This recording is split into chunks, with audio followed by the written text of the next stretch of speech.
పెద్దపల్లి జిల్లా గోదావరికని ప్రభుత్వ బాలికల జూనియర్ కళాశాలలో విద్యార్థులకు నోట్బుక్స్ పంపిణీ కార్యక్రమాన్ని నిర్వహించారు. జిల్లా నోడల్ అధికారి కల్పన ఆధ్వర్యంలో కళాశాలలోని సుమారు 650 మంది విద్యార్థులకు పాఠ్య పుస్తకాలతో పాటు నోట్బుక్స్ అందజేశారు. ఈ సందర్భంగా కల్పన మాట్లాడుతూ కార్పొరేట్ కళాశాలలకు ధీటుగా ప్రభుత్వ కళాశాలల్లో విద్యార్థులకు నాణ్యమైన విద్యను అందిస్తున్నామని తెలిపారు.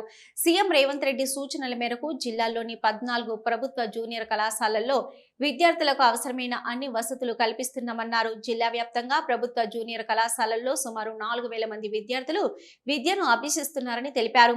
త్వరలో విద్యార్థులందరికీ యూనిఫామ్స్, బ్యాగులు, షూస్ కూడా అందజేస్తామని చెప్పారు. ప్రభుత్వ కళాశాలల్లో మెరుగైన విద్యతో పాటు విద్యార్థులకు అవసరమైన అన్ని సౌకర్యాలు కల్పించేందుకు ప్రభుత్వం చర్యలు తీసుకుంటుందని తెలిపారు.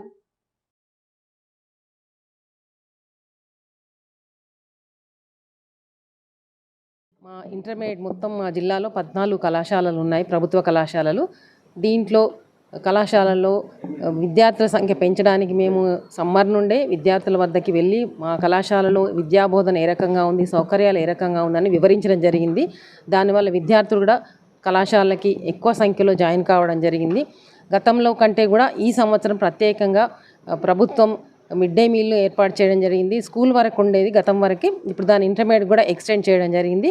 అదొకటే కాకుండా ఉచిత పుస్తకాల, పాఠ్య పుస్తకాల పంపిణీ కూడా ఎప్పుడు జూన్ జూలైలో అలా వచ్చేవి. ఈసారి కళాశాలలు ప్రారంభం కాకముందే మాకు పాఠ్య పుస్తకాలు రావడం, మేము విద్యార్థుల కళాశాలకు వచ్చిన వెంటనే వాటిని అందజేయడం జరిగింది. అంతేకాకుండా నోట్బుక్స్ కూడా ప్రతి స్టూడెంట్కి 12 నోట్బుక్స్ ప్యాక్ను ఇవ్వడం జరిగింది. అంటే ప్రతి సబ్జెక్టు 2 నోట్బుక్స్ వచ్చే విధంగా రావడం జరిగింది. అంతేకాకుండా షూస్, తర్వాత యూనిఫాము, తర్వాత బ్యాగ్స్ కూడా ఇంకొక గత వారంలో రావడం జరుగుతుంది. విద్యార్థులకి ఈ సంవత్సరం పుస్తకాల సిలబస్ కొంత చేంజ్ కావడం జరిగింది. కాబట్టి అధ్యాపకుల యొక్క బోధన నైపుణ్యాలు పెరగాలనే ఉద్దేశంతో డైరెక్టర్ ఆఫ్ ఇంటర్మీడియట్ ఎడ్యుకేషన్ వారు వీరికి ప్రతి సబ్జెక్టుకి 2 days ట్రైనింగ్ ప్రోగ్రామ్ కూడా ఏర్పాటు చేయడం జరిగింది.